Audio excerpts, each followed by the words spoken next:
It's time to talk recruiting. No better way to get back to the top of the college basketball world than getting back to the recruiting rankings. Kevin Willard knows that. He's working hard looking for players. We brought in a recruiting expert to discuss some of Villanova's top targets. Spoiler alert, he loves Chris Washington, thinks he's the real deal, and thinks Villanova has a real chance to land him. We'll look at some of the other players that Nova wants to bring in going into the class of 2026. We'll also revisit the class of 2025 and take a look at some of the players that can have an immediate impact on the main line. Plus, we look at how the recruiting landscape has changed in the era of the transfer portal. It's all coming up on Holy Nova.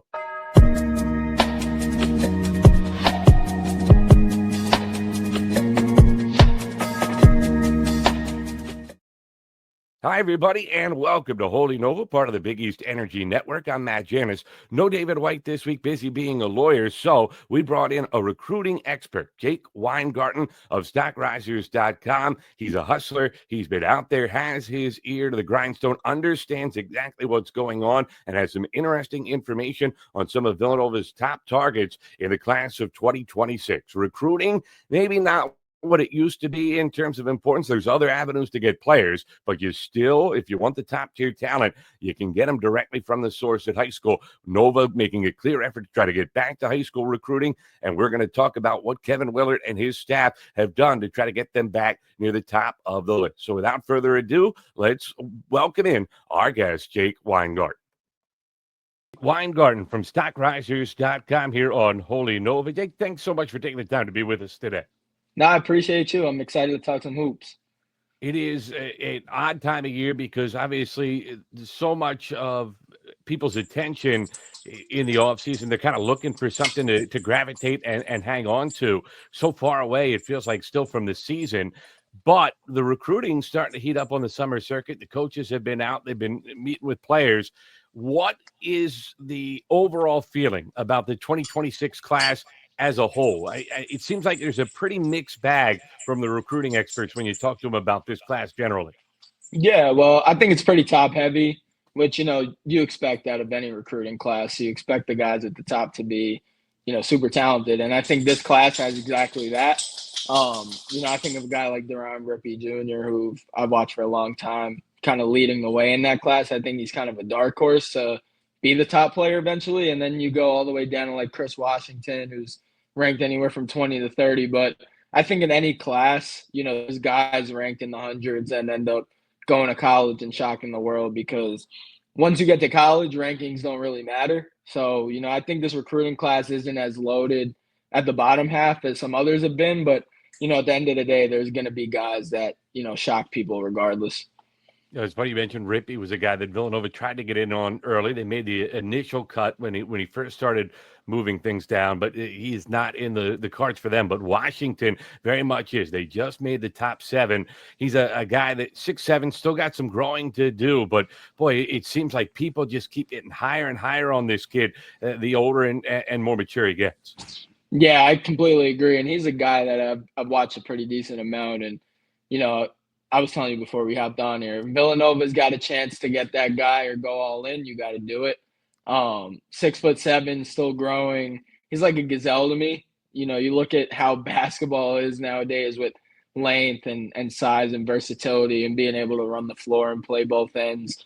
I think he's perfect for that. And, with Coach Willard and kind of his identity and his DNA, I think it would be a perfect fit. And a guy that can come in and, be a one and done and, kind of just change the overview of what Villanova is now or what it was in the past.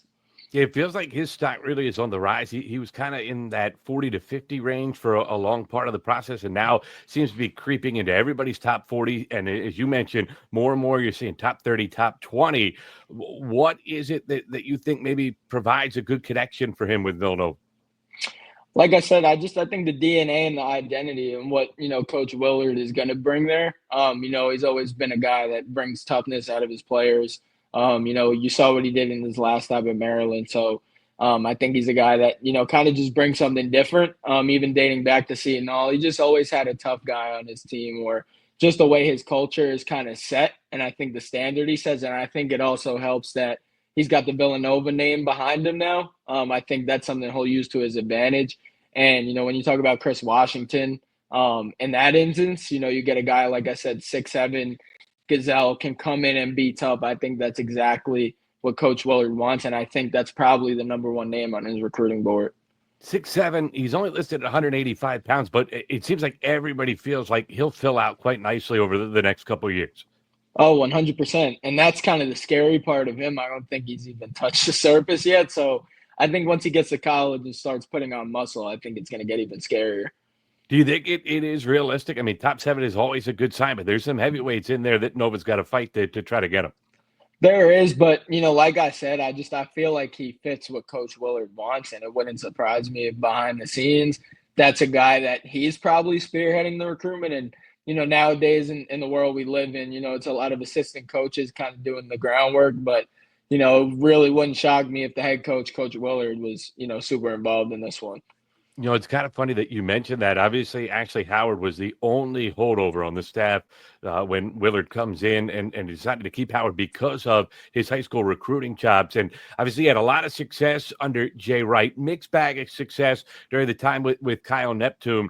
But when you add him in with Kevin Willard, it does feel a little different right now for Villanova. Obviously, the world has changed dramatically in terms of how this all works with the transfer portal and everybody being a free agent on an annual basis. So there's been a trickle-down effect to the high school ranks.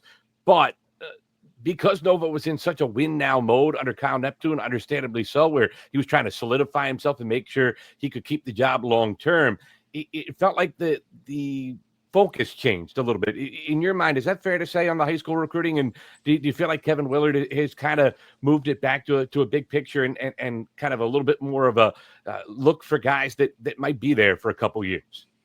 Yeah, 100%. And I think, kind of the beauty of college basketball now is you can dip into the transfer portal and, guys want to win. Yes, a lot of them want to make money, but, a lot of these guys, they want to win at the end of the day. And if you have an opportunity to go into a program like Villanova and, play right away or, earn minutes or bring your experience to the table, I think that kind of sets you apart. And, back then it was, which 5-stars can we get? Villanova would be in the mix with every single 5-star. I think, obviously it's changed a little bit, as the coaching cycle kind of changed over the past few years. But, I think Coach Willard, the thing with him is has the ability to go out and recruit a 5-star. Acaden Lewis was a 5-star. He was able to grab him, and then he was able to dip in the transfer portal and get a guy like Bryce Lindsey, who was a 4-star coming out of high school, didn't work out at A&M, goes to James Madison, goes off all conference, was one of the best shooters in the country, and was able to land him. So you can kind of get the mix there that, yes, he's able to go out and get a 5-star, but he also knows that you need guys that were kind of, established in the college ranks as well. I know you know both of those guys well. I want to get your thoughts on each of them before we're done here, but want to talk about class of 2026 a little bit longer. Another guy that you mentioned that Nova's looking at hard, Anthony Brown. What can Nova fans expect if he were somebody to join the main line?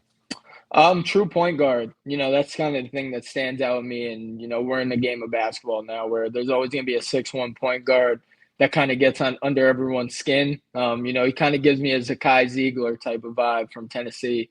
Able to play make at a high rate, sneaky defender, playmaking, like I said, scoring.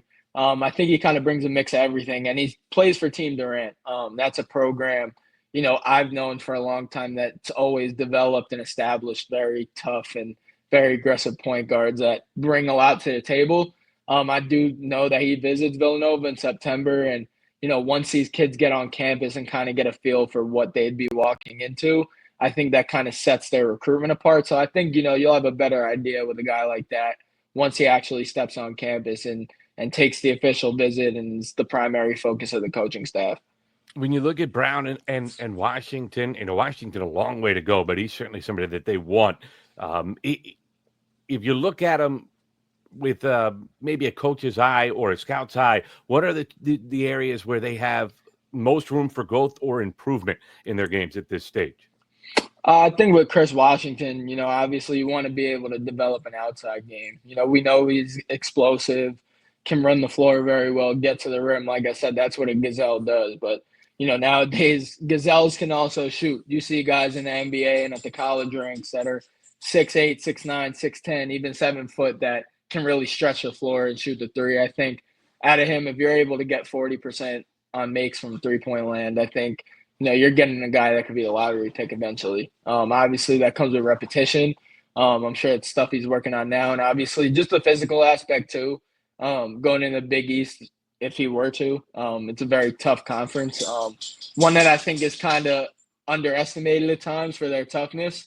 I do think if he gets to 205, 6'8", 205, I think you're in really good hands. That's about 20 pounds or whatnot, 20 pounds or so. But that's a guy, he improves his shooting and improves physically. He'll be good. And then Anthony, I don't want to say he's flawless, but, that's a guy where I feel like defensively, if he can become like a little bit of a menace, obviously he doesn't have a lot of size, but that doesn't mean he can't match up with people or, affect the game somehow on the defensive end. But if he can kind of, switch up the defense a little bit, get a little bit more quicker on his feet, he's got the offensive game down. And I think defensively, if he improves a little bit, not that he's, a minus defender, but if he can improve a little bit, which he has time to do, I think he can honestly be one of the sleeper point guards in the entire class.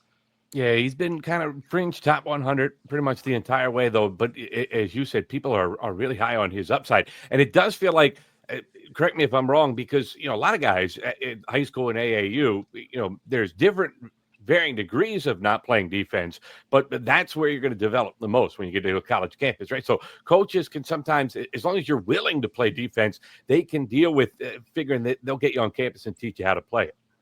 Yeah, right. And if you keep offenses honest and just show them you can play some sort of defense and you're not just a slouch out there, you're able to stick on the court. So as long as he can just show he can have an effect on the defensive end, he'll play, because offensively, that's a guy you want out there. I think floor general is a good way to explain him. Just knowing reads, knowing where guys are, knowing backdoor cuts, just kind of how to lead an offense. That's what the college game is now. Like I said, every school has a 6'1" point guard that gets under your nerves. So that's a guy, I think, with Chris Washington, those two right there are the primary targets for Villanova.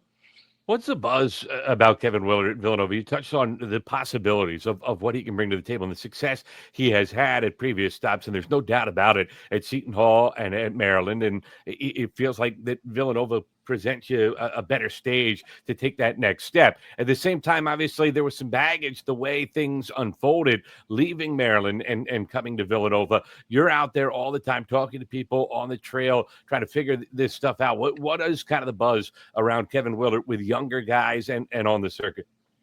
He's super well respected, but I think the good thing about Kevin Willard is if you earn your keep, you're going to earn your keep, whether you're a freshman or a senior. If you go in and you practice hard and you work your butt off and you show that you're capable of being out there, you're going to play. Like I said, it doesn't matter if you're 17. It doesn't matter if you're 23.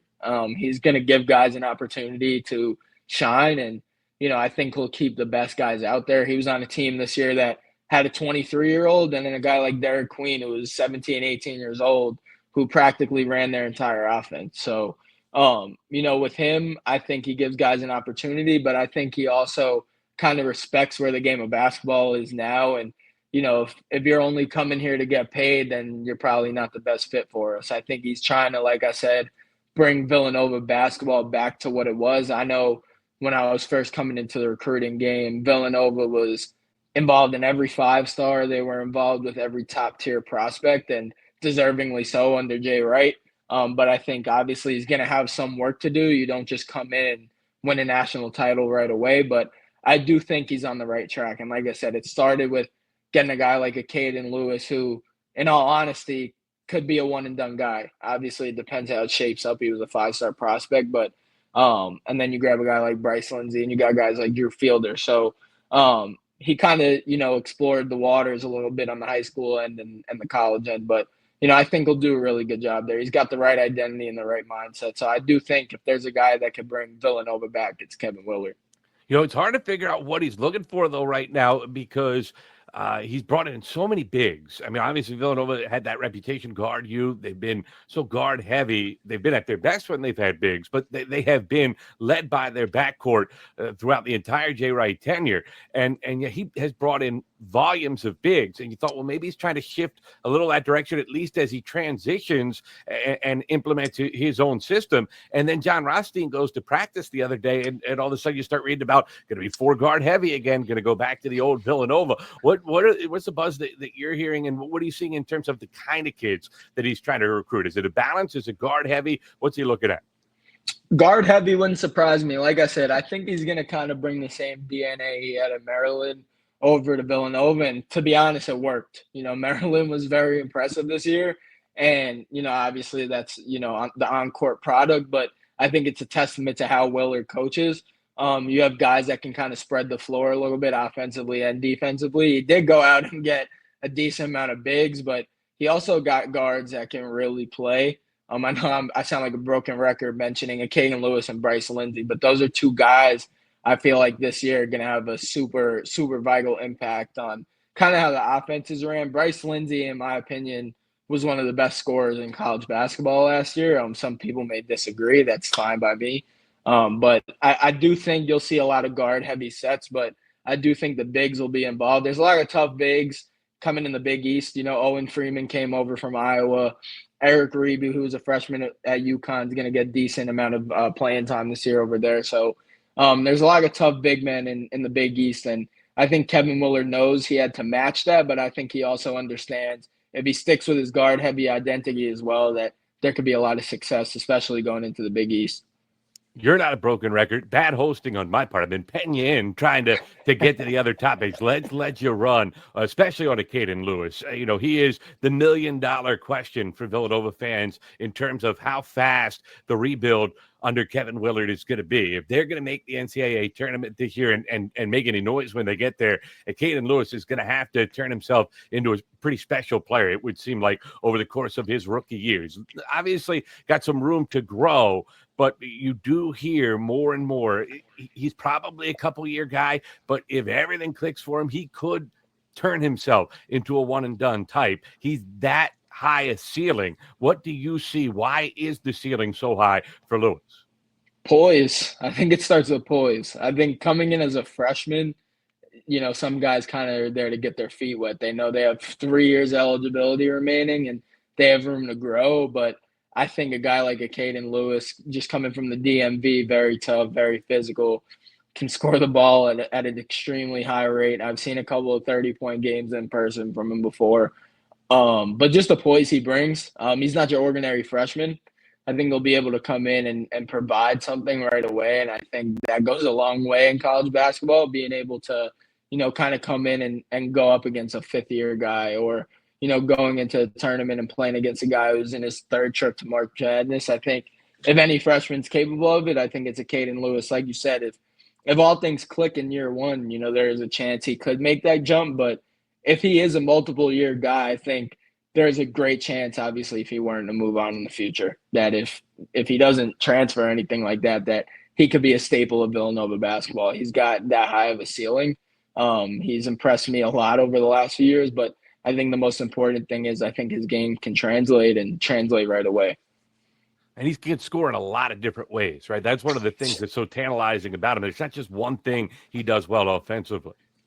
Yes, I agree. Getting to the rim, I feel like, is his bread and butter, but he can also shoot it. And, before we discussed kind of spread offense and being able to spread the floor and do different types of things, that's kind of what Acaden Lewis's MO is. So you'll see your fair share of 3 balls go up, but he can run an offense as well. We talked about Anthony Brown, who's a 2026 guy, obviously, but, you talk about coming in and being able to kind of run an offense and, be a vital impact right away. I think he can be that guy.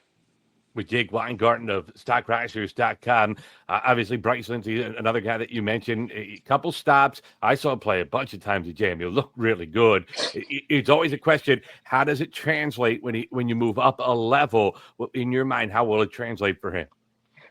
Shooting's repetition. Shooting's not something that you got to go out there and really find a way. Yes, you have to create your own shot, but with the guys around him, like I said, Acaden Lewis is more than a scorer. He can play make. So you got a guy like Bryce Lindsey standing on the top of the wing, calling for the ball, that's the guy you want to pass it to. I think his scoring will translate. That's another guy who defensively can pick it up a little bit, but that's growth. That's what it is. He's still only going to be in year 2. He redshirted his first year at A&M, so he's got multiple years left. But that's a guy that'll come in and he's going to give you double-figure points a game. I feel like it's a given.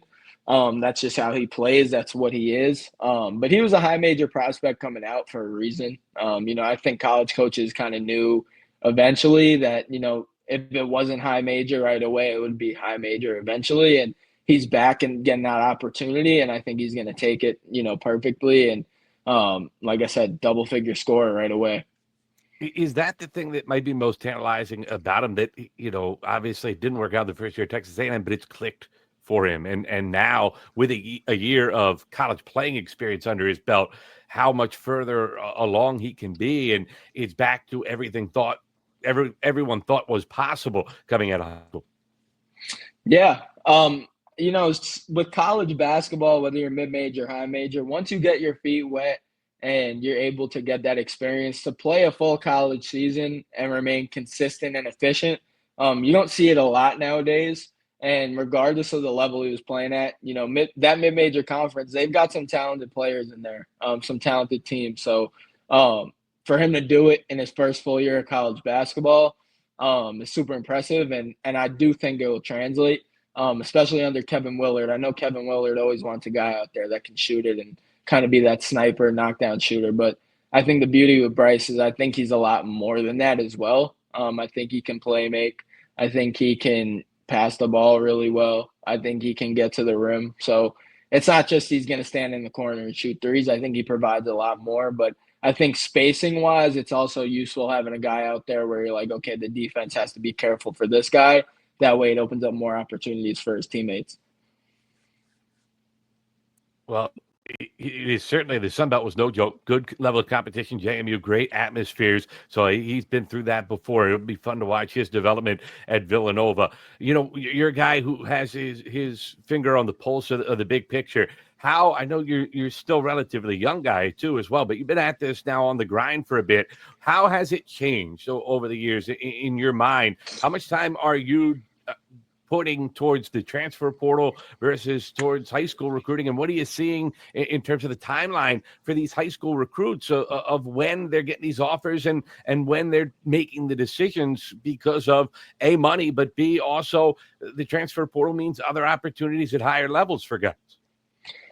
The whirlwind of college basketball has been crazy. I started at 14 years old covering recruiting, and those grassroots events, guys really getting it out of the mud and earning offers, and guys getting offers as freshmen, and transfer portal, you got to transfer and sit out a year. It's not like that anymore. So, it's a big adjustment period. And like I mentioned before, there's guys that I'm going where I'm the highest bid, where the highest bidder is, where the highest money is. But there's also still that pulse of high school basketball in there where guys are like, okay, I want to go and win.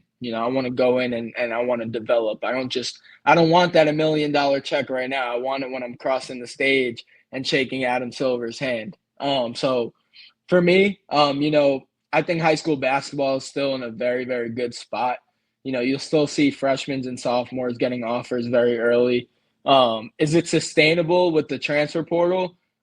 Maybe not completely. But talent is talent at the end of the day. If a college coach says this high school kid's going to be able to come in and help us win right away, then so be it. You see it at some schools where they kind of just let their freshmen play. Dan Hurley's a perfect example. I mean, you go to UConn. If you can play, you're going to play, and you'll put yourself in position to get drafted. I think Kevin Willard will be in a spot to do something similar with the new landscape of college basketball. Like I said, he went out and got a 5-star. He's already checked that box. Can he do it again? Absolutely. So I don't think high school basketball and recruiting has changed in the aspect of young players won't have an opportunity. I just think it's young players will have an opportunity as long as they can kind of outwork this fifth-year senior we're bringing in through the transfer portal. So crazy how it's changed, but, I think it's on the right track. Some of the rules will have to get bent a little bit, but I do think it's on the right track as far as talent.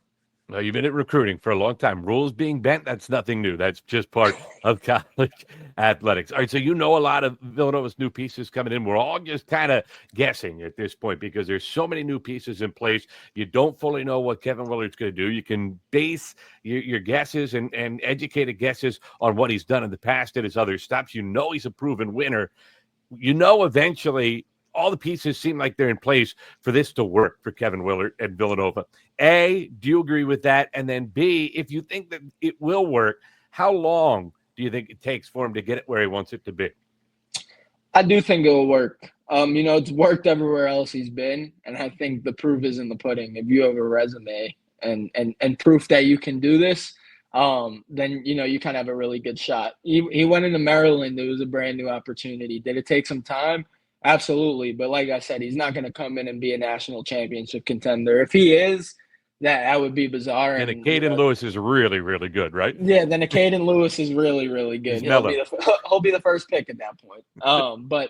I do think it'll work. I do think it'll take time, but I think he's going to do it the right way. Like I mentioned before, you don't want to just bring guys in who want the top dollar. If you can go out there and find a guy like we mentioned, Chris Washington, he's rising now, but when Villanova started recruiting him, he wasn't ranked in the 20s. So for them to go out and spot a guy where they're like in the back of their heads, okay, he's going to rise, that checks another box. You can spot talent. Then you go in the portal, you add portal additions, guys that fit. So, I think as long as he keeps his identity the same of toughness, offense, being able to spread the floor, letting the guys that earn it play, whether you're a freshman or a senior. If he stays with his identity and having the Villanova brand behind him and what he's capable of doing as a coach and obviously with the coaches around him, I think Villanova basketball has a really good shot to, get close to what they once were. And then last thing, do you think they are with the pieces, knowing what you know about them that he brought in? You got to figure out whether it can gel and everything, but do you think they can be a tournament team this year? Yeah. Will it be an easy route to the tournament? I don't believe so. The Big East is just so talented. It really is. I'm an East Coaster, so I'm biased. But I think they'll come in and they'll win at least 20 games. Is that going to blow anyone's mind, or is that super exciting? Maybe not, but that's what you get when you're building a new culture. He's not coming in and trying to be Jay Wright. You know what I mean? He's trying to come in and be Kevin Willard and kind of establish his own culture and start something new and kind of refresh the culture that Villanova basketball has. But, I do think with the pieces they have, they'll have the ability to win 20 games. And, you look every year in the Big East, there's a team who kind of shocks people and, wins certain games that people didn't expect them to win, or they're a 15-point underdog and they go in and they win by 15. So I think Villanova can be that. And like I said before, I think Kevin Willard was the perfect man for the job. I also don't think he would have left Maryland if he didn't agree with that. So I think they'll be in a really good position to win. And, you and I will come back here in March and we'll see where they're at, hopefully in the tournament. Can't wait. Hope we're still talking about this year's team in March, not speaking about the recruiting trail already. Jake Weingarten, stockrisers.com. Hope we get a chance to do this again. Thank you so much for taking the time. I know you're a busy guy. Yes, sir. Appreciate you, man. Anytime.